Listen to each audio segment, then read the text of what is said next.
Hello, my friends, and welcome back to yet another episode of Watching the Watchers Live. My name is Robert Gouveia. I am a criminal defense attorney at the R&R Law Group, located in the always beautiful and sunny Scottsdale, Arizona. And today, my friends, we're talking about a very important word. It's called obstruction. Over to the mind map to get our bearing straight to see what we're talking about. New rumors from the DOJ, the very, very leaky DOJ, saying that the prosecutors who are in charge of this investigation have reviewed the case and they think that there is enough there for an actual indictment, for criminal charges, of course, for obstruction. They want Trump gone, removed from the playing field. They are trying to find any type of criminality that they can sink their teeth into. And now we're seeing evidence or hints that there is evidence of potential charges coming down the pike. So we'll take a look at that. We have some very interesting new interviews between Trump and this journalist, author named Bob Woodward. They had conversations. Apparently, a lot of interviews took place, about 8 to 10 hours of it. And there are now leaked clips from Donald Trump having conversations with Bob Woodward. They were doing interviews, and apparently Trump is, telling him, hey, look at these confidential materials. Look at these documents from when I was sending, letters with Kim Jong-un or whatever. And those are all being leaked out. Bob Woodward, has new books always coming out. It's election season. He's got to push some copies. We know that the media is going to jump into hyperdrive if they have any evidence of, Trump intentionally withholding documents.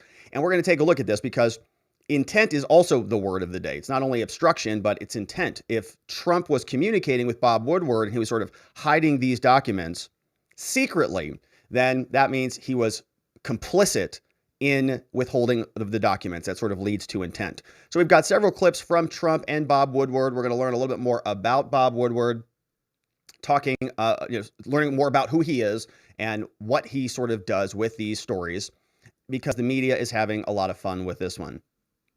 In our next segment, we're going to talk about Donald Trump and, of course, Nancy Pelosi. She threatened to punch him. She said, if he comes over here to the Capitol, this was on January 6th, you remember this gif, and she's sort of wagging her finger like they like to do. She said that if Donald Trump came over to the Capitol, that she would punch him and that she had been waiting for this to happen, trespass at the Capitol. Of course, it did happen. And Trump responded to that. He said, well, that's kind of a funny thing. Had I said that, there would be all sorts of problems with this, but he didn't say that. Nancy Pelosi did, and so she can get away with it. She was asked about this by NBC News. She said, yeah, I said it, and I'd do it again. And she got asked, well, would you really have punched him? Like, if he came in, would you really have done it? So we'll listen to several of those clips. We've got Trump sat down for a deposition today. He had to be deposed in New York City. You can see this woman here. Her name is Jean Carroll. And she is somebody who said that Donald Trump assaulted her in a dressing room in a department store back in the mid-90s. And so she is suing him for defamation. Trump said that she's a liar and that she doesn't, have any honesty or integrity. So she said, oh, how dare you? I was telling the truth. Sues him for defamation. Little strategy that they've been pursuing for a long time. He sat for a deposition today, apparently. We'll take a look at the news because we don't know much about what happened, but there were some murmurings about what they, talked about or whatever. So we'll take a look at that. We've got Liz Cheney. We were wondering where the subpoena was from the January 6th Select Committee. Remember last week they got together. They sat in that like half circle panel up there high on their little podiums. And they said, well, it's just with a lot of trepidation and a very somber spirits that we have to send a subpoena to the 45th president. Yeah, it's very terrible. And they went through and one by one, they're like, Raskin's like, yeah. Kinzinger, yeah. Lofgren, yeah. Cheney, yeah. But there was no subpoena. We're all sitting around here. Well, where is it? Like, why don't you serve him with one? Because we saw what Bannon's looked like. We saw what others look like. And we're waiting for Trump's. Liz Cheney said, it's coming. Don't worry. And when it does, if Trump doesn't respond, well, she says there's going to be repercussions for that. They're going to, in other words, I guess, indict him, just like they did Steve Bannon and Peter Navarro. So we've got Liz Cheney coming up. We've also got Bill Barr. He is reacting to the Igor Danchenko case. Of course, there was a not guilty verdict in that. Big friggin' surprise on that one. And, he gets asked about this. He's like, you were the attorney general. You ran the DOJ for some time, and a lot of this garbage sort of happened sort of around your era. So can you explain to us why the DOJ is so bad and so corrupt and why this has been such a disaster for your agency that you basically worked your whole life in? And he said, well, these cases are very hard. These cases are very difficult to pursue. And so we'll, analyze that. Poor Bill Barr. Very difficult. But we've got that one. And then in our last clip, Joe Biden continues to just dump United States oil out of the strategic reserve. So we'll take a look at the headlines on this one. We have Biden saying that he's not doing anything dangerous. He's not jeopardizing national security. No. He's saying this is just part of a plan. I've been doing this for a long time. It's called the Ready and Release Plan. That's why we have strategic reserves, so we can dump it all over the place when it's an election season. And he's doing that. Now, he says that they have not stopped oil. They have not done anything to jeopardize domestic production in any way, shape, or form. But people are saying that's a big, fat lie, because it is. They actually canceled Keystone Pipeline, really the day that he moved into office. So we can go down memory lane and see what the White House put out specifically on their own website. We'll also look at what's happening to the strategic reserves. Look at this right here. My goodness, you have the results. You see that blue line dropping into catastrophic territory? Yeah, that's what Joe Biden's doing to the strategic reserves. So it doesn't look so good. And Bloomberg has, the report that came out previously saying that there was a 100% likelihood of a recession coming up. So we'll unpack all of that. Now we have this clip from Trump from some time ago. Trump, when he was the president, actually did a pretty good job with these strategic oil reserves.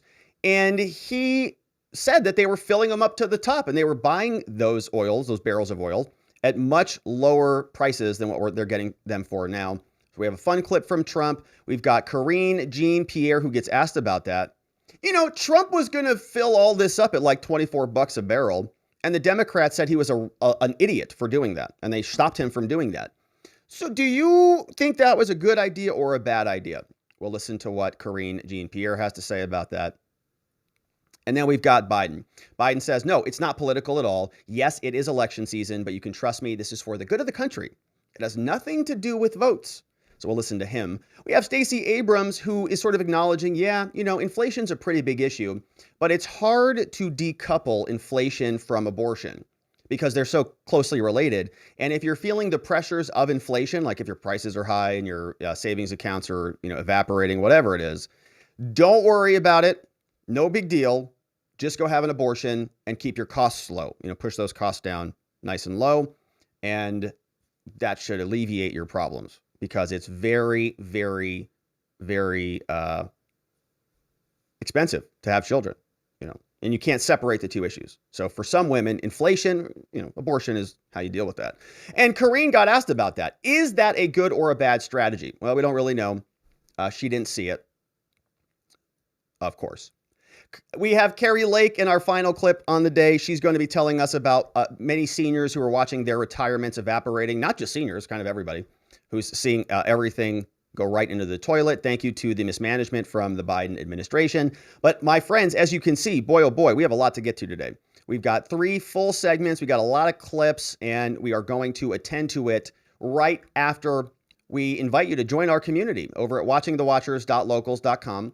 We have after parties. We have morning walk and talks. We have all sorts of extra content over there. We have an amazing community, though. That's the real reason to be there. Special shout outs over to Paul Mino, who are in the chat right now.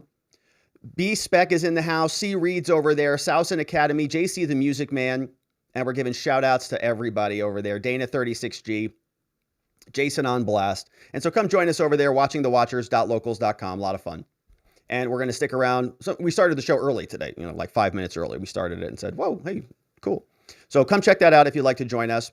But I also am a lawyer. We have an amazing team over at our law firm, the R&R Law Group. We're located in Scottsdale, Arizona. We help good people charged with crimes from really all over the world. People come to Arizona for, visiting the Grand Canyon, for sports events. We have the Super Bowl coming next year. It's all sorts of spring training is going to be here soon. Whatever it is, there are good people who get charged with crimes, and we have a mission at our law firm to help them find safety, clarity, and hope, not only in their cases, but beyond that, in their lives. We want to help people get back on their feet. We want to make sure the justice system doesn't run over them and eviscerate the presumption of innocence. And so we appreciate your referrals. You really do keep us busy. Our phone number is 480-787-0394, and we're online over at rrlawaz.com. And your referrals keep us busy, so I really am grateful for them. But all right, let's get this puppy queued up so we can just dive right into the meat and potatoes on the show. Now that the tubes are nice and warmed up. I see Joshua G's over there in the chat, Sam Stamps, Kelly Salnow. Over on Rumble, we've got Elucidation Station, Dog Diggers over there. All right, it's warmed up. It looks like we're right on track, so hopefully it stays that way as the broadcast continues today. But let's get into it. Prosecutors say they've got enough evidence to bring obstruction charges against the former president, Donald Trump. They have been going after him for a long time. We've covered a lot of it here. We've got all sorts of issues. He's got defamation lawsuits that are civil. He's got criminal investigations taking place from the raid at Mar-a-Lago. And we've got a lot of different issues that are all percolating as it relates to Donald Trump. But a new story came out from Bloomberg that we want to dive into today. From Bloomberg, they tell us that Trump prosecutors now see evidence for obstruction charges. Very convenient from a very leaky Department of Justice. It's election season. They are supposed to be only speaking through their filings. And Merrick Garland likes to lecture us about how they only act in the court of law and he can't comment on this, that, or the other. But very conveniently, we see that in election season, when it's just a couple weeks away, they will leak out damaging information against their political opponent day after day. How many times do we have to come back here and talk about these stories? It's one after another. Leaks, typically to the Washington Post, sometimes to the New York Times, in this case, over to Bloomberg. Trump prosecutors see evidence for obstruction charges. Now, somehow, this journalist knows about their intimate decisions. They said, no decision on the charges has been made by the DOJ. Oh, well, that's nice. It might be good to know, like from the DOJ, if that's what their decision is.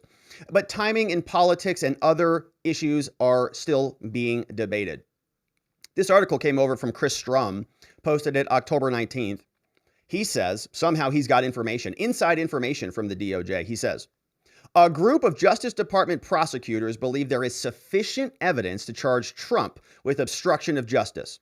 But the path to an actual indictment is far from clear, they say.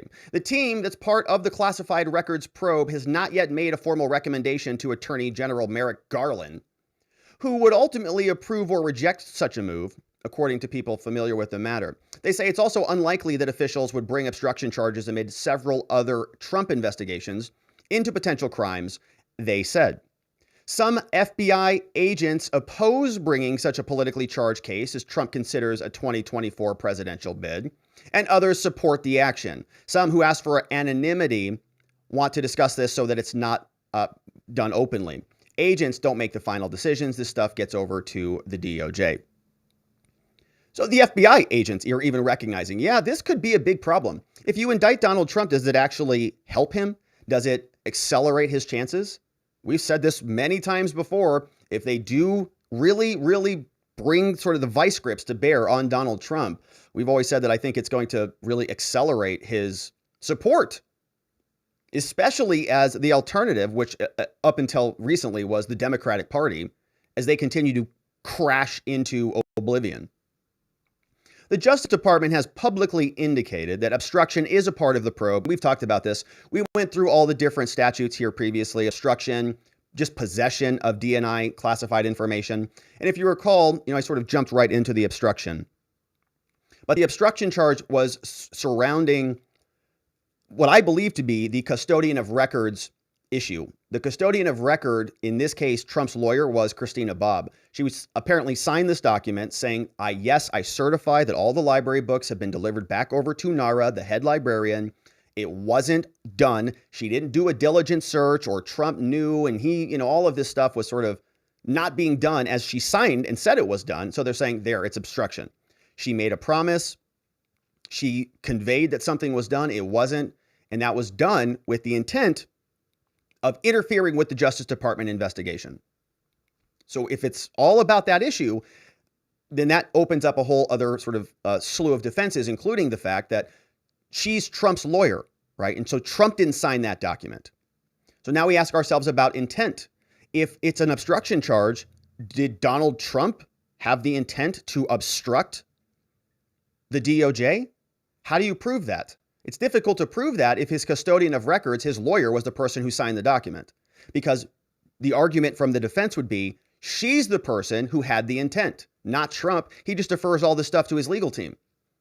But they're going to try to make that connection. They're going to try to connect the dots on intent based on this Woodward conversation and these interviews. So let's keep going.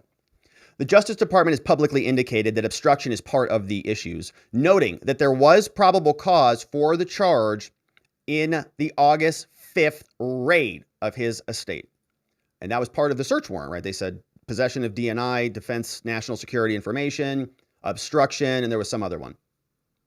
But no charges are likely to be filed or even publicly revealed before the November 8th midterms. Yeah, because obviously now it's too late to do that. If they do it now, it's going to look hyper partisan because we're just weeks away from this election. But before that, even in the months leading up to this, we've had a lot of conversations about this. They are slow rolling this. They want to make this painful and hurt. So they're not really incentivized. They I think would be perfectly okay just letting this thing roll. Biden's going to be in charge of the DOJ for the next 2 years, regardless of who wins this next election. And so they can continue to skewer Donald Trump, or at least hang this investigation over his head indefinitely, because it's all upside for them. And as we are seeing from the Supreme Court in the 11th Circuit, they are not willing to allow even a special master appointed. And there's very likely we're going to see a special master booted entirely once the 11th Circuit finalizes the appeal. So if we have no special master and we have nobody overseeing what the DOJ does, they have 100% interest in just keeping this investigation going on as long as possible. And the statute of limitations on these things is, it varies based on the charges, but we're talking like 7 years. So they can sit on it for as long as they want. And this is something that I can complain about and scream about in criminal law in general, right? You have felony charges that you can sit on for 7, 10 years in different statutes. Charge somebody 10 years after the fact. Ridiculous. We have Frank Figliuzzi. He's a former FBI assistant director. He says, of all the things Trump is being investigated for around the country, obstruction of justice is a slam dunk, and I think he's going to be indicted. Well, I think he's right about the indictment. I don't know that it's a slam dunk, but I think that he's going to be indicted because this is all they are living for at this moment. I don't see why a charge of obstruction couldn't be filed by the end of the year, is what he says. Now, he's a former FBI assistant director, and he works for the counterintelligence division, which means he probably doesn't have much intelligence or observational abilities at all. So you can take that for what it's worth. I'm not sure that we'll see charges before the end of the year. Now, even with overwhelming evidence, they say, the potential indictment of Trump is unprecedented, would likely set the nation into a firestorm. The decision would be important for Merrick Garland. He's 69. Stakes would never be greater. Now, normally career prosecutors assemble a memo detailing the probe, discussing the strengths and weaknesses, and efforts to retrieve these documents have gone on for a long time, and they're talking about now after Christmas. It says Merrick Garland, the U.S. Attorney General, is unlikely to make any charging decisions until after Christmas due to a variety of considerations, they said. Some people want them to finish examining everything. We know the special master is already ongoing. That review is not scheduled to be completed until December 16th. But if the 11th Circuit reverses this, if the 11th Circuit, which they've already done, they've already reversed 2 of the 4 components to Judge Eileen Cannon's order. She said, yes, a referee gets in. And the 11th Circuit has said, yes, he can get in, but he can't do certain things. Like he can't have the 100 confidential documents, and they can't continue their criminal investigation.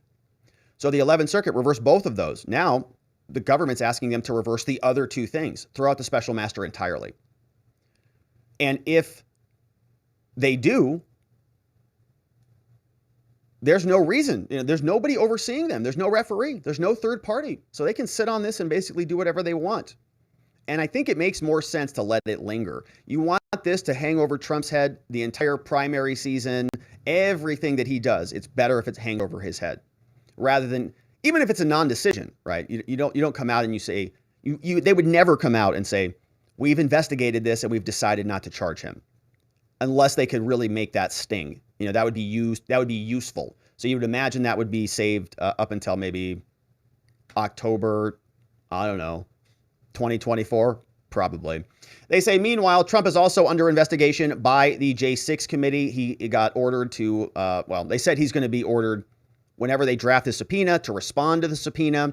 And he's also now sitting for a defamation deposition in a lawsuit brought by Jean Carroll. So you can see he's got a lot of stuff going on. And this article sort of was a nice summary that details it all for us. But we're going to unpack a lot of it here today. And we're going to start with a little bit of some Bob Woodward background. Bob Woodward is this fella right here. He is a journalist. He's written many, many books, and you may have read some of them. I have not, but he has a whole litany of them listed on Amazon. But before we take a look at those, let's see a little bit more about Bob Woodward. Bob Woodward, born Robert Upshur Woodward. He's an investigative journalist, started working for the Washington Post back in the 70s. Both him, Carl Bernstein, they were involved in the Watergate scandal with Richard Nixon. He continued to work for the Washington Post. He wrote 21 books on American politics. Wow. And 13 of those have topped bestsellers lists. So the guy's been around a long time, born in Illinois, went to Yale, which, oh, great. Yeah, here it is. I was going to say, I almost got ahead of myself. So he went to Yale. I was going to say, oh, at least he didn't go to Harvard. But guess what? Next paragraph. After being discharged as lieutenant, Woodward went to Harvard Law School. Oh, great. Oh, no. He was admitted, but he didn't go. A smart man. Instead, he's like, no, Harvard's garbage. I'm going to go be I'm going to go be a reporter at the Washington Post. I don't want to work for that. I don't want to go to that crap school. Good for him. Yeah. All right. So that's a little bit about Bob Woodward. Okay. That's who he is. Now, these are all of the books that Bob Woodward has written. So let's open this up. On Amazon, you can see Bob Woodward has written a lot about Trump. He's got a book called Peril that has Trump on it with Biden on it. He has the book called Rage, and a picture of Trump's face on there. So I guess he's implying that Trump is, raging. We also have Fear, Trump in the White House. Dun, dun, dun. All right. So you sort of get the gist of what this guy is sort of into here. And it says he's an associate editor, Pulitzer Prize, blah, blah, blah. All right. So that's Bob Woodward. Now we know a little bit more about him. So he sat down with Donald Trump for a whole slew of interviews. And there's some background on this here from The Guardian. Now, what's funny about this article is I wanted to share this with you because of the title of this article. So Trump sitting with Kim Jong-un or standing with Kim Jong-un, shaking hands. Of course, this was a giant deal when it happened. Everybody said he was reckless and so on. He crossed the line. Remember that? I mean, it was like a worldwide moment. It was a crazy ordeal. But there apparently were some problems with some of the correspondence that took place. Some letters that Trump might have hung on to or something. Let's see what they're talking about. The Guardian tells us that Trump admitted. See that language? Very, very particular. He admitted Trump knew that he had confidential secret letters and that these were top secret national security catastrophes if they got out. Admitted implying intent. Oh, busted. We finally got him. Because remember, the custodian of records, that was Christina Bobb. If she signed the document saying, I confirm we don't have any additional confidential material, and she sends that over to the DOJ, Trump is immunized. What does Trump know, whether that's accurate or not? She's just his lawyer. But if Trump knows, if Trump says, hey, I know these are secret letters, baby. I got the goods. You want to see these confidential, top secret TCSCI materials? Here you go, Bobby. Take a look at what I've got here, Bob. What do you think, Bobo? Then it's like Trump knew. Trump had the intent. Trump was malicious. He had what's called a guilty mind. He had a guilty mental state, mens rea. And in law, you sort of need two sides. You need a guilty mind plus an action of guilt. In this case, it would have been knowing that he had confidential documents and then withholding the documents while affirming that he had turned them all over, right? So he's sort of part of this conspiracy. The Guardian has a lot of fun with this. Trump admitted, that the letters were secret. Audio reveals. Okay, let's listen. After we get some background. Now, Chris Stein wrote this. It says the ex-president's 2019 interview with Bob Woodward appears to undermine his defense in the Mar-a-Lago raid investigation. Okay, Chris, let's see. Donald Trump acknowledged in 2019 that the letters he wrote to Kim Jong-un and later took with him upon leaving the White House were secret. Busted. That's according to reportings that came out from Bob Woodward that call into question Trump's main defenses, they say. Now, in December of an earlier year, Trump shared with Woodward that he had letters. He said, nobody else has them, but I want you to treat them with respect. And don't say I gave them to you, okay? Oh my gosh, it sounds like a conspiracy. Sounds like Trump is literally coaching Bob Woodward to look at top secret national security documents, knowing these are secret. I'm surprised we're still here. I think that this probably should have led to the end of the world, Armageddon or something. Now, like if you read that literally, hey, nobody else has them. Hey, Bob, nobody else has these things. Okay, top secret. Or he's just kind of being jokey about this, as we'll see in a minute. When, in a phone call the following months, Woodward asked to see what Trump had written to the North Korean leader, the president replied, oh, those are so top secret. He knew. Busted. The comments contradict Trump's claims that he took no government secrets with him upon leaving the White House. In reality, the National Archives, which is tasked with preserving the records, spent much of 2021 trying to get the Kim letters back, only succeeding earlier this year after they raided his residence. So again, okay, these are the documents we're talking about. Letters. Not nuclear bomb material, not top secret military installation plans. Letters that look like Trump wrote them. It sounds like Trump wrote them. Did I get that right?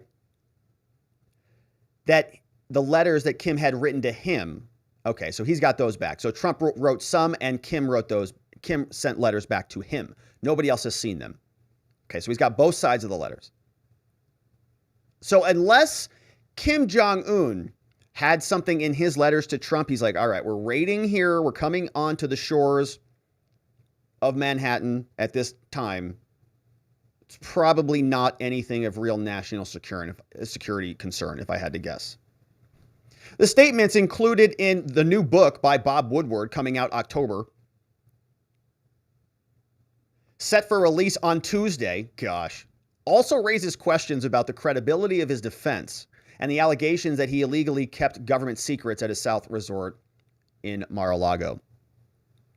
FBI searched the place. Of course, he's fighting that. We've been covering that a lot. The letters to Kim written, these are also written by Trump.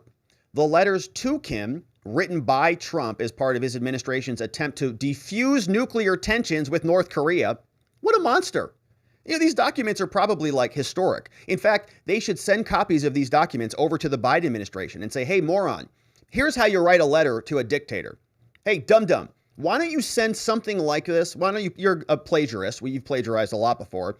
Why don't you just plagiarize my document?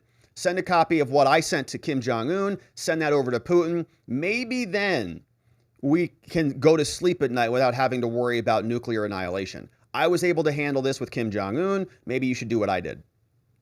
But all of that material is apparently top secret, and the world was going to end unless the DOJ raided his house. Got it. Now, it shows his apparent admiration for the leader of one of the world's most repressive regimes. Now, you know what? He should have called him a bunch of names and sanctioned him a bunch of times because that's worked so well with Putin. Nice job there on your foreign policy. This author is obviously having a difficult time with understanding. I think that the connection between feelings and results, like it might feel great to do whatever they're doing with Russia, but is it delivering results? Not really. Looking like things are getting worse day by day. But Trump is seemingly diffusing a situation with the North Koreans that has gotten worse since he's left. And they're saying that this guy was negotiating with one of the most repressive regimes ever. Blaming him for that because they have what's called TDS, Trump derangement syndrome. The two men exchanged birthday greetings. Oh my gosh. His birthday is probably top secret too. And best wishes for friends and family, according to English translation of the letters that the Post reported and that are included in a written transcript of the audiobooks. So it sounds like Bob Woodward already knows what's in these things. So there's not even an urgency. Remember the urgency argument? We have to act quickly. We have to act so quickly because Trump has had these documents at his location for 2 years, and now suddenly they're a concern. And we have to act so urgently that even Merrick Garland spent, 2 to 3 weeks musing around about whether to raid the home of a former president, allegedly. And Joe Biden knew nothing about it at all because they are separating. They're not talking. It's ridiculous. And so there is no urgency because Bob Woodward already knew about the letters. They were going in his book anyways. During his visits to the White House, Trump asked Woodward about the documents and if he had made a photostat of them or something. Woodward replied that he had dictated them into his recorder. In the interview with the Washington Post, Woodward, an associate editor at the paper, said that Trump allowed him to handle the documents in a West Wing office as an aide watched. But Woodward says the document contained no obvious classification markings. Oh, you're kidding me. So there's questions about the status of these documents? Yeah, there are. In other words, the DOJ doesn't just get to presume that they're theirs, right? They say they do. And the 11th Circuit has basically said they have that ability. And so has SCOTUS. Or at least they've declined to review it further. But Bob Woodward got it all done. It felt like in the White House, aides watching over the whole thing. Got to raid his house to get those back. In the audiobook, Woodward describes the casual, dangerous way, that Trump treats the most classified programs and information. As we've seen now in Mar-a-Lago, where he had 184 classified documents, including 25 marked top secret. Yeah, probably some more birthday cards from Kim Jong-un. Yeah, definitely worth melting down the country. Great.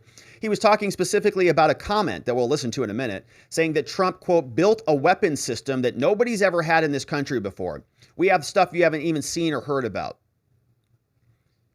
Is that illegal? Can you not say that as the president? What? Yes, of course you say that.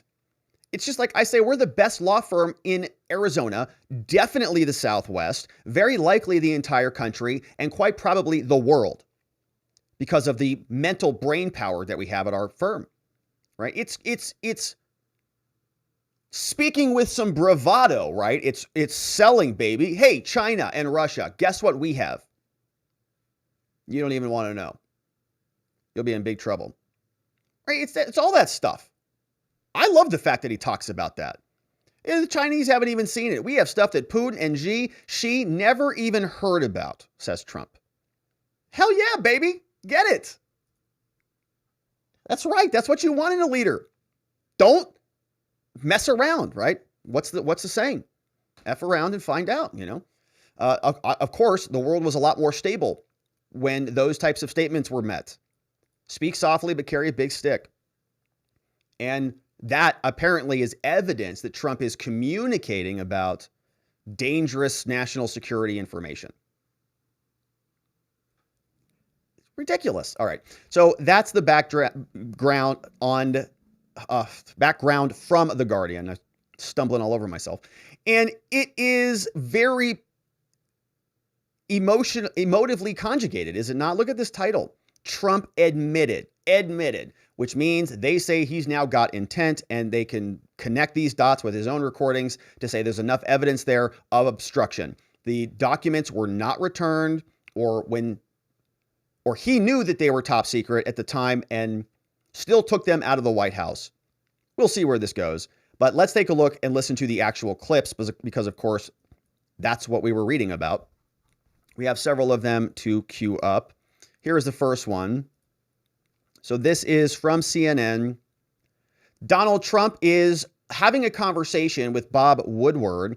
And during the conversation, Trump says to Bob Woodward, hey, I've got these very interesting documents. You know where they came from? Where? Says Bob. Kim Jong-un from North Korea. You want to take a look at them? Here's what that sounded like. You hear him handing them over to Bob Woodward in real time and listen to what he says. Nobody else has them, but I want you to treat them with respect. I haven't I given them understand. anything. I understand. And don't say I gave them to you, okay? Okay. But I think it's okay. Normally, I wouldn't have I wasn't going to give them to Bob, you know. Would you make a photostat of them or something? No, I dictated them into a tape recorder. Really? Yes. I don't know which part. She's just totally shocked. She has no idea what to say about this. But Trump tells Bob Woodward, hey, I've got these documents. Here's what they are.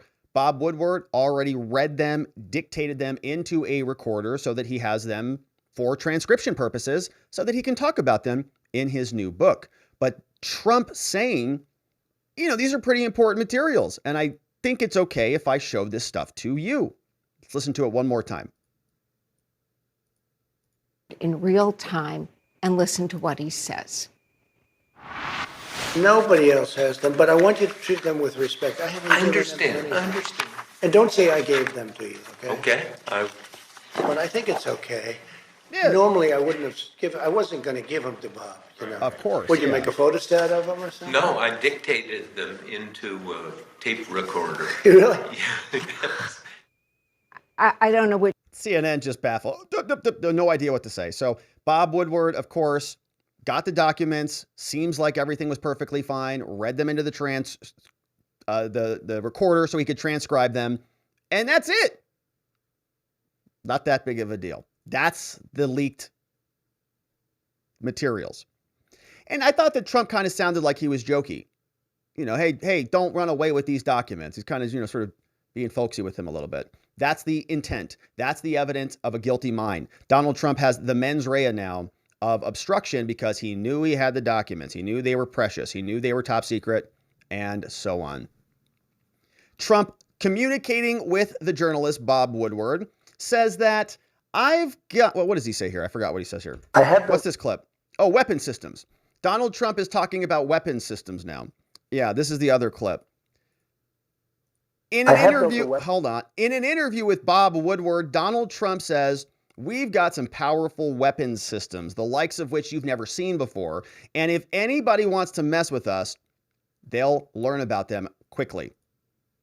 I have built a weapons system that nobody's ever had in this country before. We have stuff that you haven't even seen or heard about.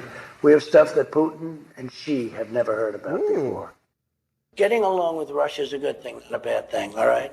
Especially because they have 1,332 nuclear warheads. Effing weapons. 1,332 effing nuclear weapons. It's a good idea to get along with the Russians, lest we be nuked into oblivion. Makes sense to me. A lot of people in this world evidently have forgotten about that little detail in this whole battle. But Trump, of course, has not. And he says that if this stuff gets a little bit contested, that they've got stuff that the Russians have never seen, and sounds like they may be willing to use them. Both of those clips, of course, are being bandied about as evidence that Donald Trump was aware of criminality, that he was obstructing justice, and it may be enough for the DOJ to lead to an indictment. We'll, of course, have to wait and see. We'll continue to cover that. I hope you join us on that journey. Thank you for subscribing and following wherever it is you watch this show, and I look forward to seeing you on the next one. All right, we're now talking about Trump responding to the Nancy Pelosi punch. We have a whole segment on this puppy because we talked about this previously. Speaker of the House for now, Nancy Pelosi, who's going to be on her way out very likely very soon, back on January 6th said that she wanted to punch a sitting president right in the face. After the raid took place, the protest on the Capitol building, there was a camera crew that was filming Pelosi, and she was being very performative. She had a lot to say about this as this was going down. And Nancy Pelosi said that she wants to punch Trump. She said that she was waiting for this day to happen, in fact. Trespass on the Capitol. And she's finally had enough. Now Trump's going to get it. And that's what this is all about. Secret Service said they have dissuaded him from coming to Capitol Hill. They told him they don't have the resources to protect him here. So at the moment he is not coming, but that could change. Oh, he comes, I'm gonna punch him out. This is Oh, my wow, moment. I would pay to see I've that. been waiting for this. Waiting. For trespassing on the Capitol Trespassing. grounds. I'm gonna punch him out, and I'm gonna go to jail, and I'm gonna be happy. I'm going to punch him out. And I've been waiting for this. And you can sort of see how upset she is, right? She's sort of shaking her hand. Look at that handshake. Woo! Look at that. She is very unhappy with this. I've been waiting for this. Trespass on the Capitol. In fact, you know, it's sort of been subconsciously sort of wanting it to happen. It's almost like maybe I might have not maybe I've encouraged it to happen or sort of allowed it to happen. Anyways, it doesn't matter. I've been waiting for this and I'm going to punch him as soon as he gets in here. So at the moment, he is not coming, but that could change. Oh, he comes, I'm gonna punch him out. This is Oh, my wow, moment. I would pay to see I've that. been waiting for this. For trespassing on the Waiting Capitol for grounds. this. I'm gonna punch him out, and I'm gonna go to jail, and I'm gonna be happy. We know she was waiting for it. It gave her a lot of opportunities to consolidate more power, weaponize the DOJ, bring the FBI against all of her political enemies. So she's very thrilled about it. Of course, you can understand exactly why she would be waiting for it. But Pelosi was asked about that clip because, you know, it doesn't seem appropriate to be threatening a sitting president. Hey, Nancy Pelosi, you said that you were going to punch Trump in the face. Do you stand by that statement? Because he was a sitting president at the time. It feels like that might be sort of insurrectionary, you know?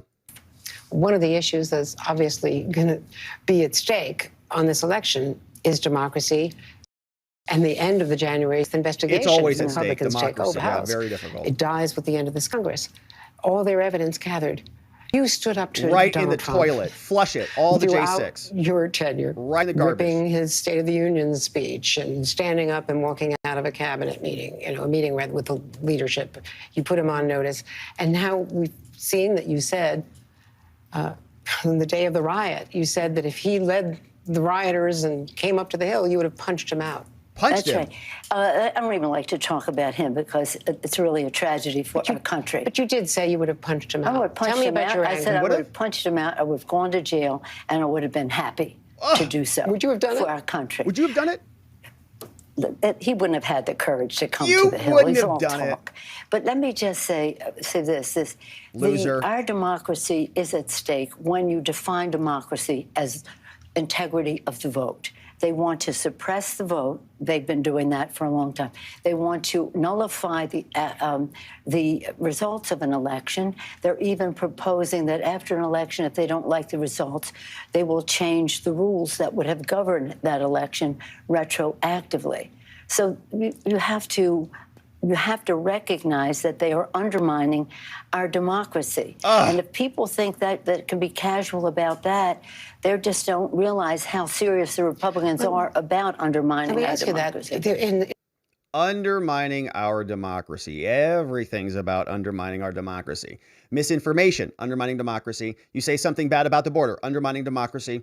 Joe Biden's an idiot, undermining democracy. Everything that you do now is undermining democracy, including making sure or even asking questions about an election. If you talk about elections, if you say, hey, you know, we have to sort of have a balance in a country about proper voter enfranchisement. We want to enable as many people as possible to go and vote.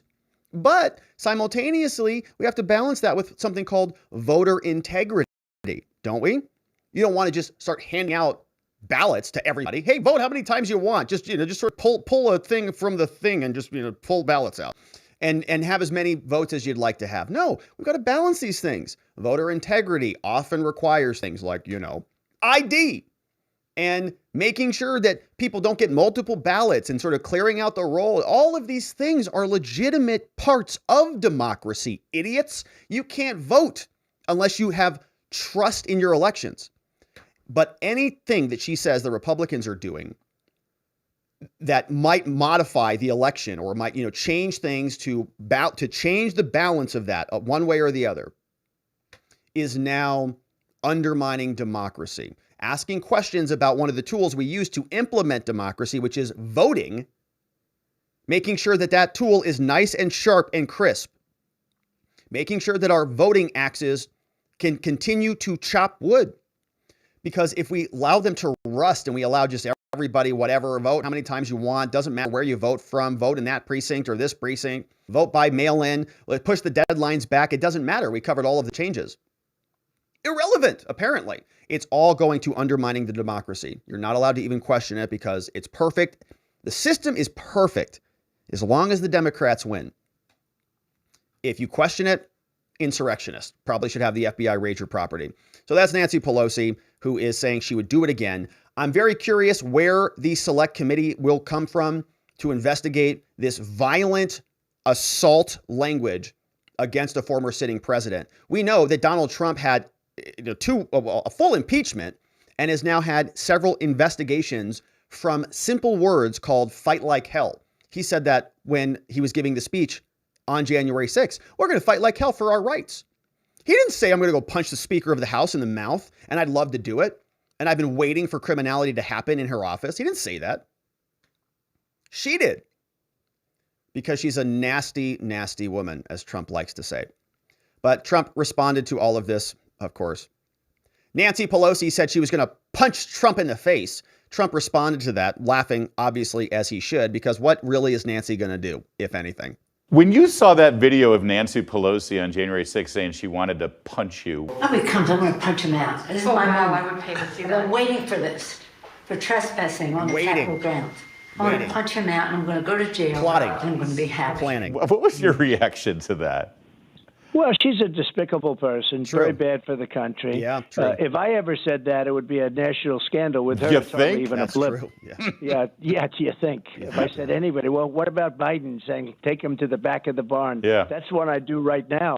You know, I mean, this guy, if I ever said it, oh, that would be terrible. But he says it, they think it's so cute. Isn't it wonderful? Hilarious, very funny. You'd blow on him and it'd fall over.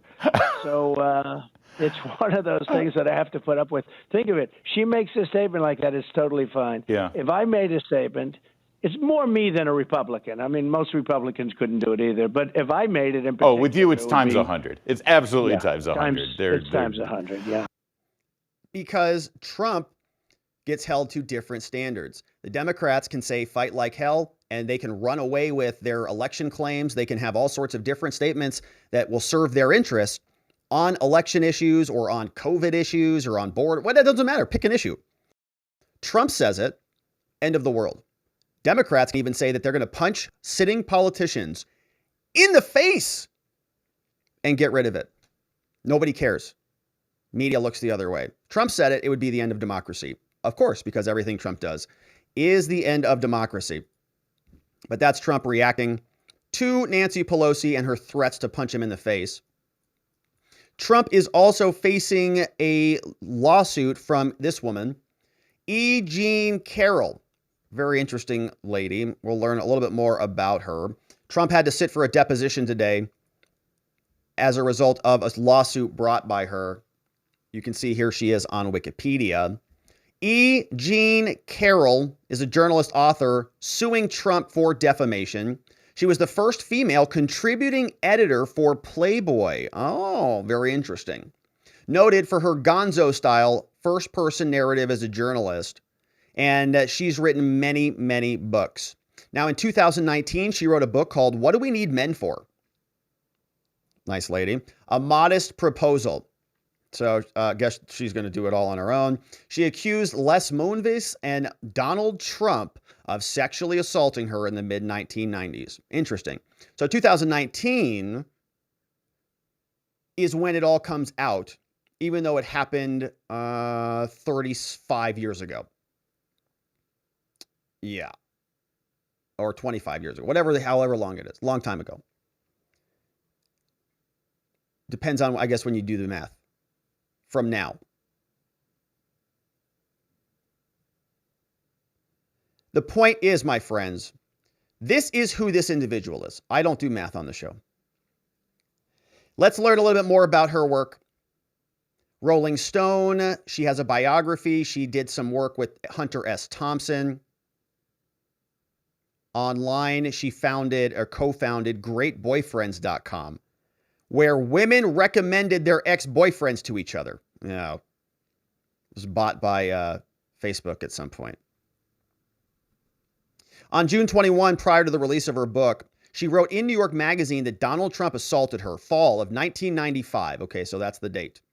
department store in New York City. Her book contained details of the incident. She said that she ran into Trump at the store and spoke with him, said that they joked about trying on lingerie before eventually going into a dressing room together. Oh, before Trump eventually took advantage of her involuntarily. She stated that the alleged incident lasted less than 3 minutes, and she told them that all of this happened confided with her friends at the time, but didn't bring it out until 2019. Okay.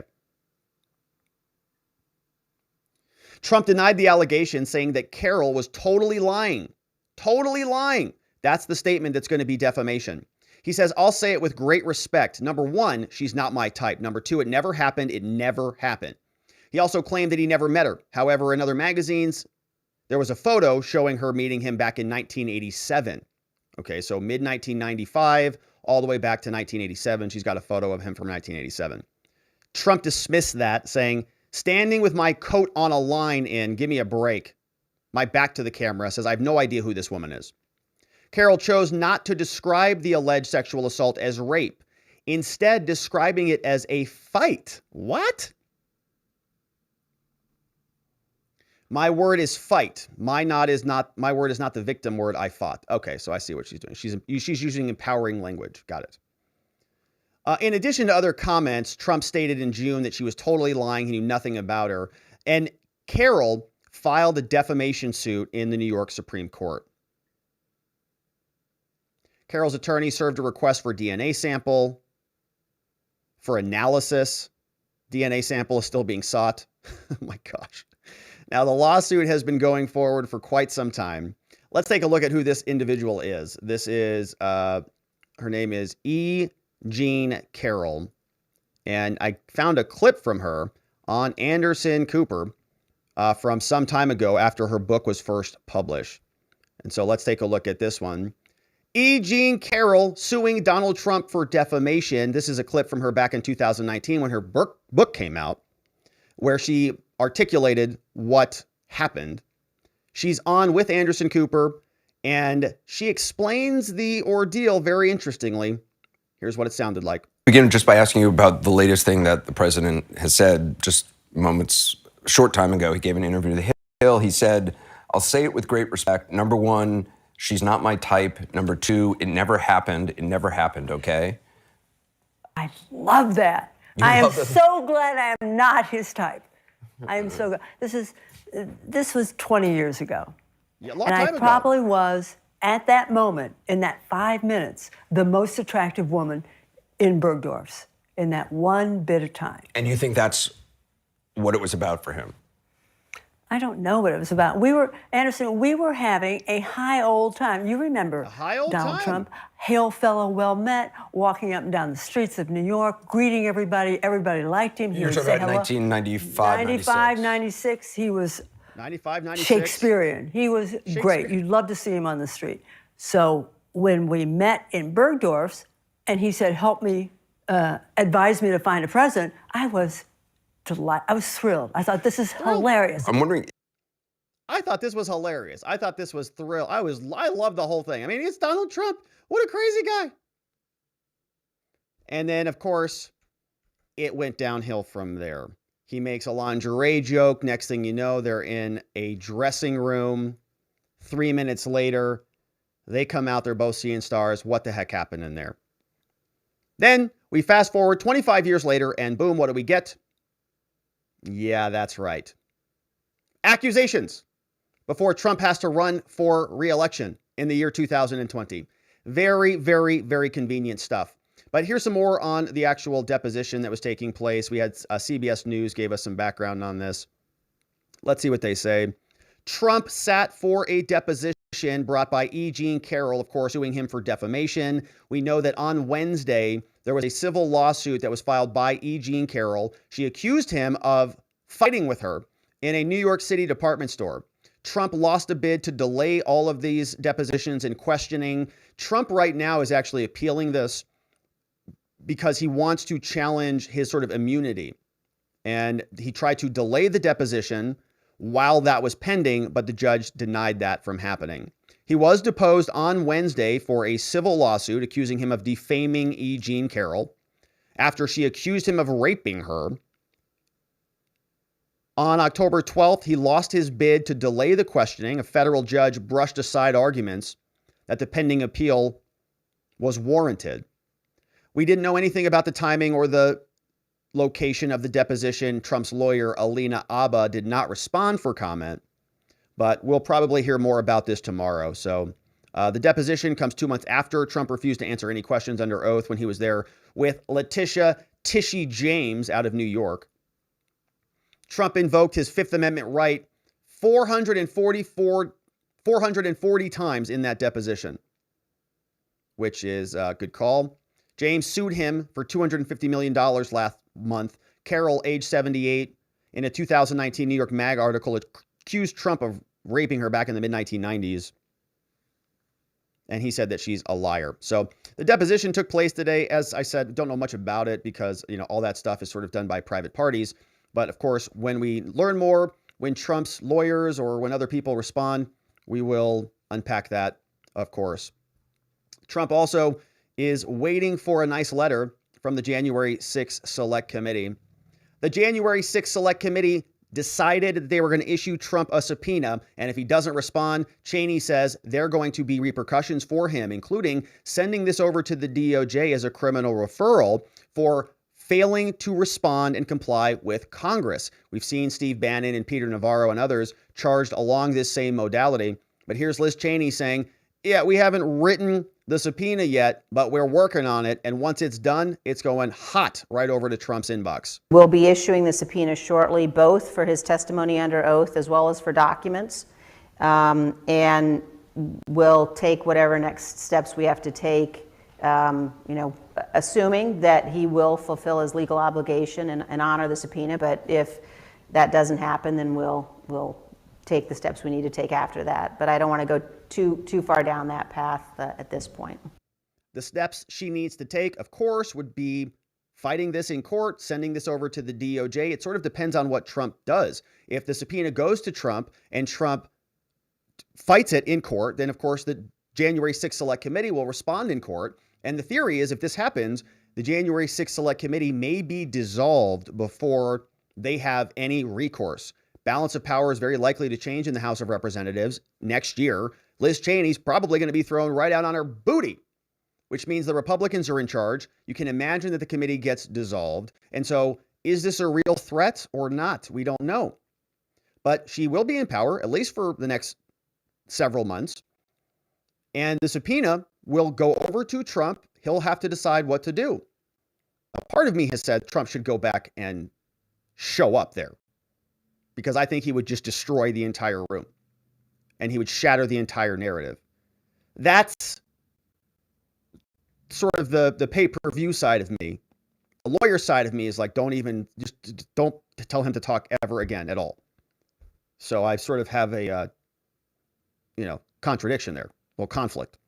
But Liz Cheney saying that if Trump doesn't respond or he doesn't show up and attend to her little show trial, there will be repercussions. We all know what that means. For her, it's the Department of Justice. It's prosecution until she is victorious. We'll continue to follow her, of course, as well. Bill Barr is our final clip on this segment. He was out talking about Igor Danchenko. John Durham loses another trial, this case involving Igor Danchenko, the guy who was allegedly responsible for creating the Steele dossier, sending that over to Christopher Steele, who was working with Fusion GPS, who was working for Perkins Coie, which is where Michael Sussman worked, who was colluding with the Clinton campaign to promote fake stories to the FBI and to the media. Igor Danchenko was somebody highly involved at the very, very base level, gathering all of these materials. Durham, the special counsel, who was supposed to be bringing some of these people to justice and getting recourse for all of the misdeeds that were conducted back during the early Trump years, he was prosecuting this case and he took it under his wing. He was handling it on his own. And he lost. And Fox News is asking Bill Barr, the former attorney general, about this. Hey, Bill Barr, you used to run the DOJ, the Attorney General's office. You worked with a lot of FBI agents. The Igor Danchenko trial is really airing a lot of dirty laundry from the FBI. seems to be pretty disgusting. Can you tell us more about your thoughts on this trial and why the DOJ is so corrupt? You had an acquittal of this Russian on trial just late yesterday afternoon. That was after the judge threw out one of the counts at the end of last week. So he walks. John Durham's going to issue a final report at some point soon. What do you make of the verdict from the jury? And what would you expect in the final report? Well, I was disappointed, obviously. I think they did a good job prosecuting the case. Their ability to put evidence on in a very difficult case was limited by some rulings. They weren't DC able to judges, get access obviously, to some witnesses ridiculous. overseas. So it was a tough case, and this should show people that it's hard to win these cases. And sometimes it takes time to achieve justice. But as people say, and I think Andy McCarthy said, the real public interest. Yeah, it's real hard to be a prosecutor and have billions of dollars of infrastructure, the entire FBI, U.S. Attorney's Office, all sorts of endless resources. You have all sorts of extrajudicial, extra constitutional powers, very limited oversight, and they can't prosecute one of the most obvious crimes of the century, which was Michael Sussman and Igor Danchenko and all of those people. Give me a break. I mean, my gosh, I talk about how inept prosecutors are regularly on this show. But this was much ado about nothing, evidently. And Bill Barr says, well, hold on, don't get too mad at the DOJ over there. It's very tough to win cases. Yes, I know. With your billions of dollars and your endless money and resources and some of the best, allegedly smartest attorneys in the whole country. Got it. You can't even figure it out. You can't even prosecute any of this stuff. Or just speculating, John Durham and Bill Barr are the cleanup crew, and they're happy to throw all of this under the rug so that they protect their institutions, which are the DOJ and the FBI, versus Donald Trump. You look at these lifetime career prosecutors. Who do you think they're more aligned with? The truth and Trump, or the status quo, the DOJ, and maintaining the current oligarchy that exists in this country? Pretty obvious, as far as I can tell. And it doesn't even look like they're, trying much. It's pretty pathetic. So we have Bill Barr. Don't blame them, though. These cases are hard for us to win. Here was being served by exposing the full extent of corruption that was involved in the Russiagate and the abuse by the FBI in that whole episode. And I think Durham is going to get a report out that's going to lay out all the facts. Great. We're going to get another report. We want convictions. We want extensive investigations that follow all the tentacles to all the paths where they may lead. Michael Sussman, nothing. Hillary Clinton's lawyers, nothing. Jake Sullivan, nothing. Hillary Clinton, nothing. Right? If they're going to go raid Trump's residence, we want some equal justice, equal protection of the law. Go after the same corrupt garbage agents and leadership who try to sell America a bill of goods. They are going to write a report for us. That's great. Thanks, Bill. Amazing. We're going to get a report. Yeah, and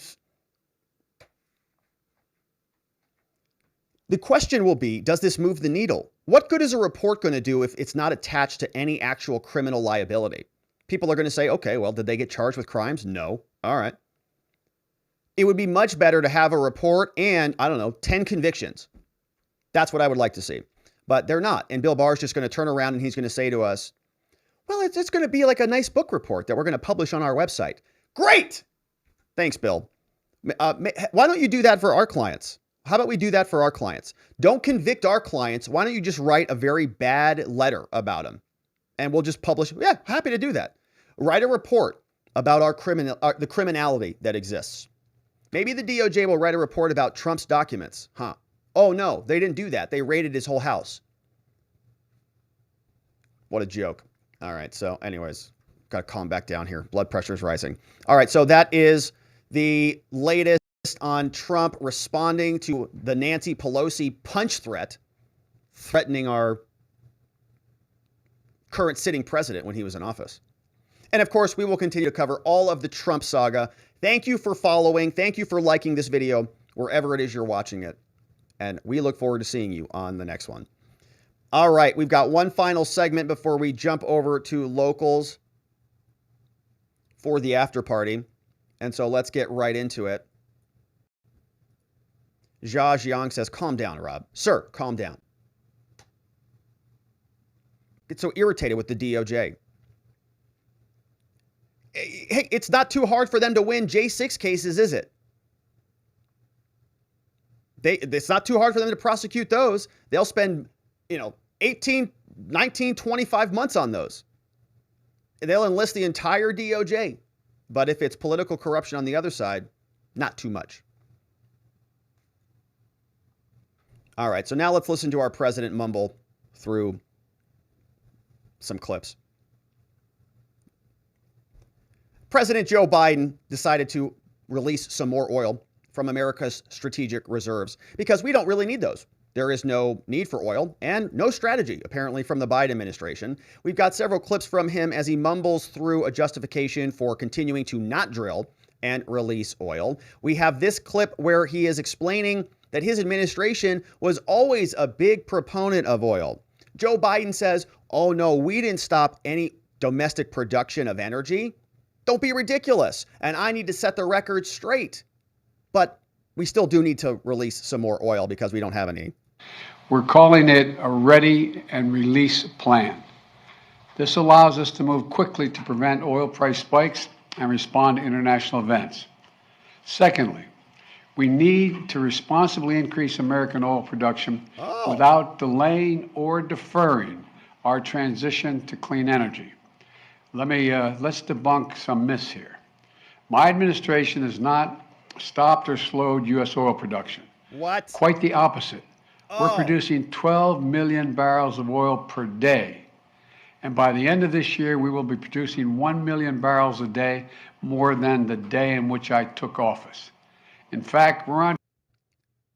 This guy just lied to all of America directly through his teeth to all of us. You may remember that one of the first things that Joe Biden did when he was elected was cancel the Keystone Pipeline. Here is the executive order from January 20th, 2021 from Joe Biden canceling the Keystone Pipeline. He said that we are not doing anything to cut back on domestic production of oil. We have done nothing to interfere with energy supply. But when we scroll down to the bottom of this executive order, we see that in Section 6, he is very explicit about making dramatic changes. Right here, Section 6 from Biden's executive order that he issued on day one is revoking the March 2019 permit for the Keystone XL pipeline. Pretty important pipeline that had a permit. On March 29, 2019, President Trump granted the Trans-Canada Keystone Pipeline a presidential permit to construct, connect, operate, and maintain pipeline facilities at the international border of U.S. and Canada. Now, this president says the following: the permit is hereby revoked in accordance with Article 1. He says, in 2015, following an extensive review of all of these things, the report tells us that there was very limited significance of any energy production from this ordeal, from this pipeline. And they concluded that, in fact, it undermines, if we have this pipeline built, it undermines the U.S. climate leadership. How? By undercutting the credibility and the influence of the United States in urging other countries to take ambitious climate action. So this is what will the other kids think of me argument. Well, if I buy that, if I wear that shirt, if I drive that car, the other kids are going to think of me like a loser. So we can't do it. So, okay, I guess we just don't have energy then. And hopefully they still like us, though. He says climate change has a growing effect on the economy and weather are wrecking all of us. The world must be put on a sustainable energy path. He says the Keystone Pipeline deserves the U.S. interest because we're facing a climate crisis. There it is. The crisis must be met on scale. At home, we're going to combat this with ambitious plans to build back better. And we got to cut down on our gas consumption. Leaving the Keystone Pipeline in place is not consistent with my economic or climate imperatives. So the president, right, he just detailed about one executive order that revoked the pipeline permit. So his administration literally on day one came in and they canceled an entire infrastructure project that would have helped America and Canada develop oil. But he will sit here to us and lie to all of our faces because he can get away with it, evidently. Keystone Pipeline canceled on day one. Since Joe Biden took office, the United States has not been doing so hot with its oil management. This is from the Strategic Oil Reserves. Bloomberg has the graph. You can see what this looks like as we enter the Biden era. By October, the oil piggy bank is looking pretty empty. The U.S. Strategic Petroleum Reserve will shrink to a 40-year low as the White House taps into it to put a lid on global oil prices. And you can just see what the chart looks like. Looks pretty dang bad. Down to about 350 million barrels. Joe Biden just said it's going down even further. He's going to be releasing another 15 million barrels as the strategic reserves continue to plummet under the president's lack of leadership. Not looking so good. But Trump had this puppy solved back when he was in charge. There wasn't much of a strategic reserve issue when Donald Trump was in power. Here he is with some very interesting people flanking his sides. You may remember this guy, Fauci. As Donald Trump announces, we're pretty full up on gas. We bought a bunch of it at a great price, and the tanks are full. Based on the price of oil, I've also instructed the Secretary of Energy to purchase, at a very good price, large quantities of crude oil for storage in the U.S. Strategic Reserve. We're going to fill it right up to the top. That's right, baby.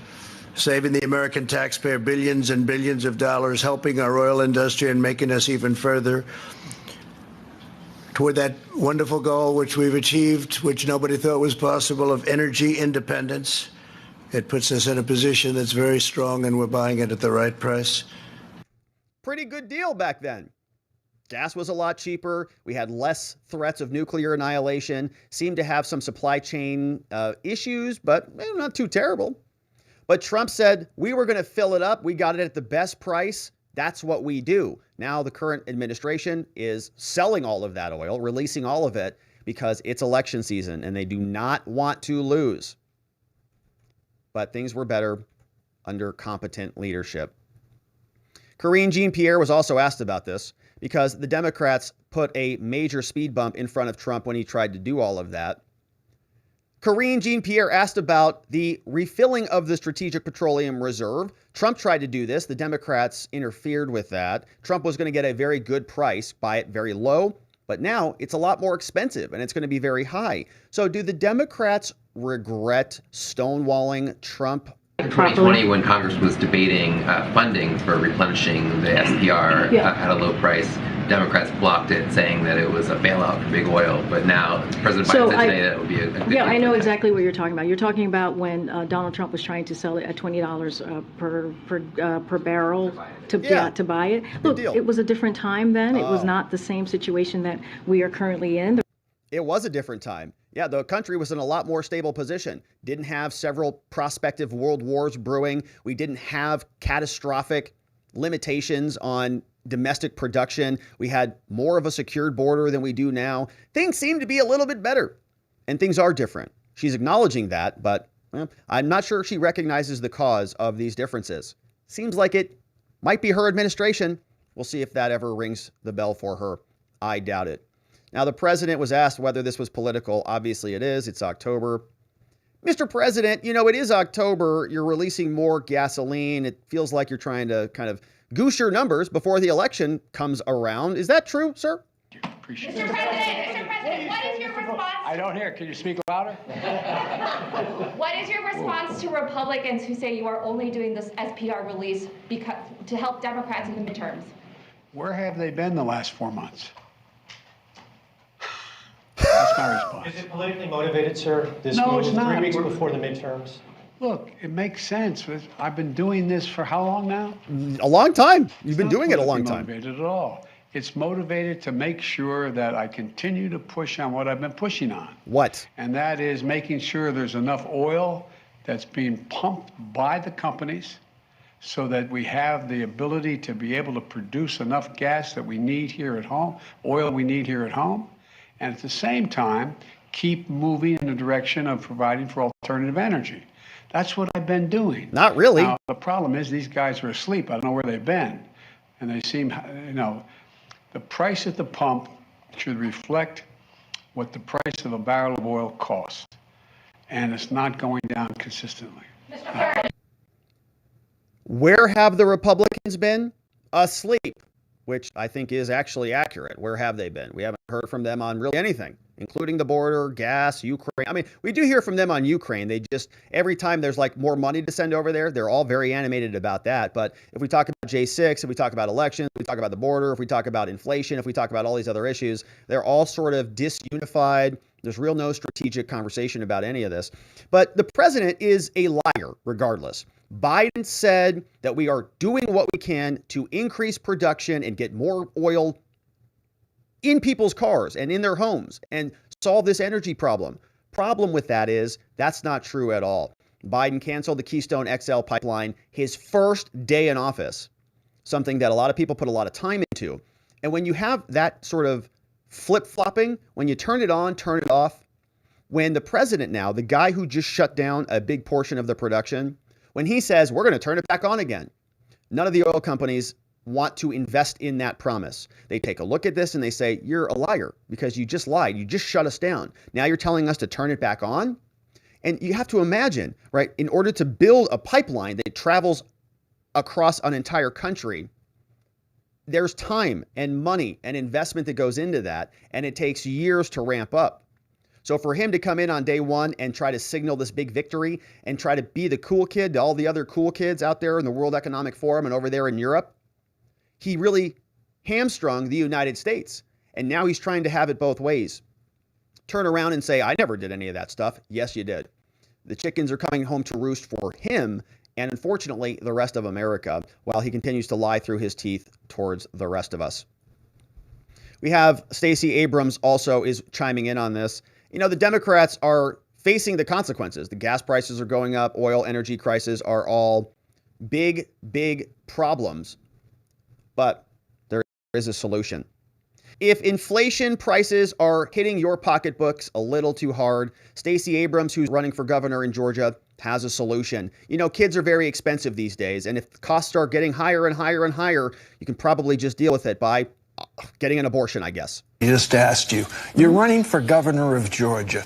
I would assume, maybe incorrectly, but while abortion is an issue, it nowhere reaches the level of interest of voters in terms of the cost of gas, food, bread, Obviously. milk, things like that. What can a governor, what could you do as governor to alleviate the concerns of Georgia voters about those livability, daily, hourly issues that they're confronted with? But let's be clear. Having children is why you're worried about your price for gas. It's why you're concerned about how much food costs.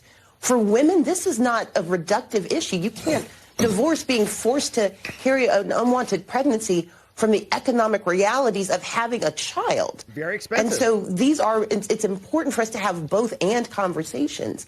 We don't have the luxury of reducing it or separating them out, but we also have to talk about what a governor can do. A governor can address housing prices. A governor can address the cost of education. A governor can put money into the pockets of everyday hardworking Georgians instead of giving tax cuts to the wealthy. That's what I talk about on the trail, and that's what's resonating. But let's not pretend that women, half the population, especially those of childbearing age, they understand that having a child is absolutely an economic issue. It is only politicians who see it as simply another cultural conversation. It is a real biological and economic imperative conversation that women need to have. Very expensive. You know, those babies, formula and all sorts of diapers, and you've got to get the clothes and they grow out of them and all the stuff that I hear other parents complaining about that, you know, I'm not having to deal with at the moment. But they are saying that simple solution. Just abort them. Just get rid of them. Abort them. Oh, honey, gosh, I'm 4 months pregnant right now, but grocery prices are going up, and I really want that new big screen TV, but I don't know that we can afford it because we've got this baby coming. What should we do? Husband says, oh my gosh, I was listening to this great new governor. She's running for Georgia. She said it's very simple. All you have to do is just go get an abortion, and she's going to fight for us to do that. Oh yeah, that's going to save us like several $1,000s a month. No problem at all. Economic interests from Stacey Abrams. Very interesting woman. And we'll see how that works out for her with the voters over there in Georgia, because it doesn't sound like it's that great of a strategy. But Karine Jean Pierre was asked about this. Hey, Karine, is the abortion to reduce the harm of inflation a good strategy? Stacey Abrams sort of recommended that to many constituents in Florida. What do you think about that over there at the White House? One more that folds in the president's top domestic priorities. In Georgia, the president's endorsed candidate for governor, Stacey Abrams, is suggesting that one way to mitigate the effects of inflation is to get an abortion. Does President Biden agree? I did not see her comments on this, so I don't know the context of this. Again, I want to be careful because this is a political debate, and it's related to a midterm, an election. I'm not going to comment on that. Oh, give me a break. That's Karine Jean Pierre saying, we're in the middle of an election season, so, I can't comment on that because we could be violating some ethical rules on elections. We're not supposed to interfere with that type of stuff. But it's kind of a just general policy question. Biden is causing a lot of inflation. Biden's fighting for abortions. Is it possible that those two are related? Inflation's going up, and maybe abortions go up to deal with the rising inflation. So it's a policy question. It's not an election question. Karine, yes or no? Do you think it is a good strategy? You just got a bunch of people hearing aids. Maybe people want abortions. Maybe that'll help with your bad policies. But great question, of course, as usual, from Peter Doocy saying, you have anything to say about this? And she just very conveniently, no, haven't seen it as usual. We have another one from Kari Lake.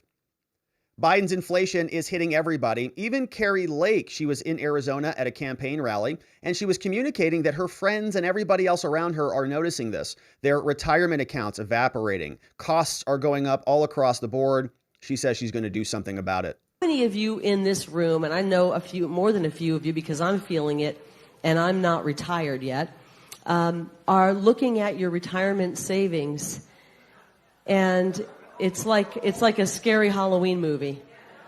Gone. I just talked to my neighbor. He said, I am so concerned how I'm going to make it through my retirement. He's on the front end of his retirement. He said a third of his retirement savings has dried up under Joe Biden. We can't continue along these lines. And until we can vote that bumbling fool out of the White House, yes, we got to have a governor who's going to stand up for us. Yes. Get it, Kari Lake.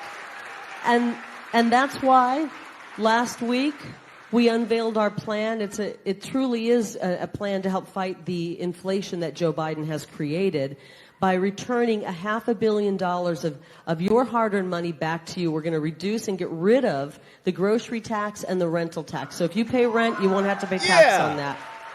Cut those taxes, baby. Somebody said, well, this isn't going to help every single Arizona. It's going to help a lot of Arizonans. We're going to send $500 million back into your pockets. Right on. And that's just the start. We're going to work every single year to cut taxes. And you know why we're going to do that? Because one of my heroes, Ronald Reagan, did precisely that. When he was handed a terrible economy under Jimmy Carter, and it was thrown into his lap, he said, we're not going to raise taxes. That's what the Democrats want to do. Raise taxes. We're going to lower taxes. He took a situation where we had stagflation, just a constant increase in inflation that was not going away, and he gave us tax relief, and that is what helped bring down the inflation and really saved us back in the 1980s. So right on, Kari Lake, running for Arizona governor, has some promises for the Arizona constituents, and maybe she runs for president at some point in time after she delivers a victory here. But that, my friends, is it for the segment here. Biden draining our oil reserves, wrecking the country in the meantime. We will, of course, continue to cover it. Thank you for subscribing wherever it is you're watching this and leaving a like before you jump onto the next video. I look forward to seeing you there. All right, my friends, that is it for the segments on the day. You can see we did cover some serious ground. Let's see what we've got. We've got Trump. We went through some confidential material stuff, got the new Bob Woodward leaks. We've got Nancy Pelosi saying she'd punch Trump again if she had the chance. Cheney says the subpoena is coming. We've got Bill Barr says it's very hard to be a prosecutor. You know, it's very tough. We have Joe Biden, who said that he's really working hard for oil production in America, even though his first day in office, he canceled the Keystone XL pipeline. Stacey Abrams says, just get an abortion, solve all your increased prices. Even if your kid's like 14 or 15 years old, you know, just abort them. It's too much to deal with right now. Kari Lake says that retirements are evaporating around the country. And we get it. We did it. We got it all. We got it all in. But now, my friends, it's time to hear from some of you. We had a couple super chats that came in. And then we're going to wrap it up and jump on over to our community chat over at watchingthewatchers.locals.com here in just a minute. But I want to make sure we got some of these YouTube super chats that came in before we move on. And so let's see what is first in the house. Okay, so I'm going to have to jump over to this screen. And we're going to do a refresh over here. I see some comments in the chat. Yeah. Let's see who's here. All right, so I am scrolling down. I had a couple super chats come in. Thank you for those very nice contributions, my friends. We had one from Molly Dolly, came in earlier. Says, I think the FBI needs an overhaul. Aside from that, does it pay to even prosecute with Democratic juries? Can they choose the trial jurisdiction? Good question, Molly. Yeah, I think you're right on that. The FBI does need an overhaul. A lot of people have sort of agreed with that. You know, Jim Jordan, even many House representatives have said that. Even senators have said that, you know, that there needs to be some action. So they will, we'll see, right? We'll see if they take over power, what happens. But, you know, I'm not so sure I'd hold my breath, if I can be honest about it. But does it pay to prosecute with Democrat juries? So again, I don't think it makes sense to do that. I mean, it makes sense to prosecute them, but the likelihood of a conviction of a Democratic-ish defendant in a Democratic jurisdiction like DC, like the DC circuit, I don't think it's going to happen. And if you are the wrong defendant, if you're the wrong side of that equation, if you are a pro-Trumper, there's really no reason for you to go to DC at all, you know, just to steer clear of that jurisdiction. No, they cannot choose the trial jurisdiction. The court can change the venue, but they have not been doing that. And they want you to sit there and get abused, right? They almost never change jurisdictions. It's kind of a very difficult thing to do. So that came in from Molly Dolly, my friends, and I appreciate that. And I think there was a member super chat that came in, but for some reason I cannot see it. So I apologize for that one. Whoever that was, the member, and I can't scroll up and see it, so I missed that. Apologies on that one. But if you're a member, every now and then you get some free ability to post a super chat. But that's if you're a member over on YouTube. Hey, we have some people watching on Facebook. Shout out to Paula L, who's over on Facebook, replying to Rock S. Shout out to Rock S. They're talking about China. Over there with a Y, C-H-Y. China. Yeah, they're over there. Lenny Malley's in the chat, says, go Arizona. We had another one from Maddie, says, no one should trust Tulsi. Well, some people have that opinion. Simple Pleasures says, love the chat tonight. Shout out to Simple Pleasures. You're turning violet, Violet. That one came in from Lean. K Beans in the house and others I see over there. But all right, my friends, that is it for the main broadcast. Hey, Facts Matter is here. Says Hunter, Hunter, Hunter for Lean. Pulled that one up. Now that's not showing up on my I can't pull that one up because it's a member chat. That's interesting. So the member chats don't work. But Facts Matter, been a member for 2 months and says Hunter, Hunter, Hunter for Lean. Very generous of you, Facts Matter. And Lean is laughing at that one. Good to see you guys. All right. And so that, my friends, is it for us on the program. We are going to hop over to locals and finish up with some comments and some after party chat. But we're going to leave it right there. If you want to come and join us, that's over at watchingthewatchers.locals.com. And so I'd invite you to go on over there. It is open and free, so you don't have to pay anything. It's all open. And we'll talk about it. We'll talk about what's going on over there. We had a super chat just come in. Hey, let's grab this one from before we wrap it up. Made Ghost says, have you seen what is happening in Ohio? The run for the Secretary of State, Tori Maras, the candidate, has been battling the establishment. Good case law. No, I have not seen that. So Tori Maras, I have not seen that. I've been watching some of the JD Vance stuff. Let's see here. Attorney General's detail. Let's see what this is. Just trying to find some more information about this person. So it's some info. So interesting. Okay, so that came in from Made Ghost. TOREMARAS is running for office in Ohio. Known as Tory, Secretary of State. It looks like an independent candidate. This is what Ballotpedia has for us here. Let's take a look at this one. So it's Frank LaRose, Chelsea Clark, and Maras, who's an independent. Cool. All right. Well, there you go. So we'll take a look at that one. Thank you for the super chat on that one. That came in from Made Ghost. I do like looking at independent candidates. Sometimes they're much better than the other candidates. There was a really good candidate who I think was, who was he talking to? A libertarian candidate was doing a great job somewhere else. I forget where it was.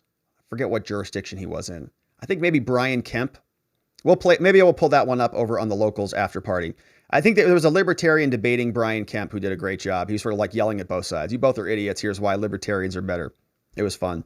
But anyways, my friends, so we're going to wrap it up right there. Thank you for the super chats and all the YouTube love. We're going over to watchingthewatchers.locals.com right now. But before we do, I want to remind you and thank you for all of your amazing referrals that you send over to our law firm over at the R&R Law Group. We're located in Scottsdale, Arizona, and we help good people charged with crimes all over the state, really from all over the world. So if you happen to know anybody who got pulled over for a traffic violation or for something like disorderly that happens in Old Town after hours, late at night, or if it's a DUI or a drug offense or something more serious, we can help. We have an amazing team of lawyers and team members, right? The entire team is incredible. 480-787-0394. Also online, rrlawaz.com. Thank you for keeping your antennas up. And if you know anybody, somebody says, oh, my daughter got this. Oh, my brother got this. R&R Law Group in Scottsdale, Arizona.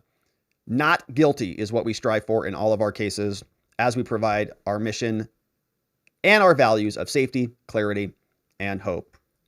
We also want to thank the mods before we wrap it up for the day. The mods mod the fort down for us over on YouTube. Shout outs to Vienticus Prime, our friend K Bean, Just Cause. Shout out to Lean, Playing Hooky, Ronnie Cole, Zulu, Geo swings by along with Henry from time to time. Thank you for modding the fort down for us. And thank you to our Spotlight supporters who are Chris Romero, David B3, Dr. EMB in the house, and John over at qsimple.com. Thank you guys for your support. And there's going to be a change to this whole segment, this whole little thing in November. So don't sign up for this or do anything. I'm going to be changing this in November, and I'm actually pretty excited about it. So Chris, David, Dr., and John, if you want to say, if you guys reach out to me, send me an email or something, I've got something for you that will be coming up. But send me an email. I need a mailing address. But don't sign up for Spotlight. It's not for everybody else. It's just for the Spotlight supporters. We'll be changing in November. But thank you guys for the Spotlight support. Chris, David, Dr. EMB, and John over at qsimple.com. Otherwise, my friends, that is it for us on the day. We're going over to locals right now for the after party. We've got some comments and some business to attend to over there. But I want to thank you for joining the show with us here. We are going to be back tomorrow to do it all again, and I hope to see you right here so that together with your help, we can shine that big, beautiful spotlight of accountability and transparency down upon our system with the hope of finding justice. Have a tremendous evening, my friends. Sleep very well. I'll see you right back here tomorrow. Bye-bye.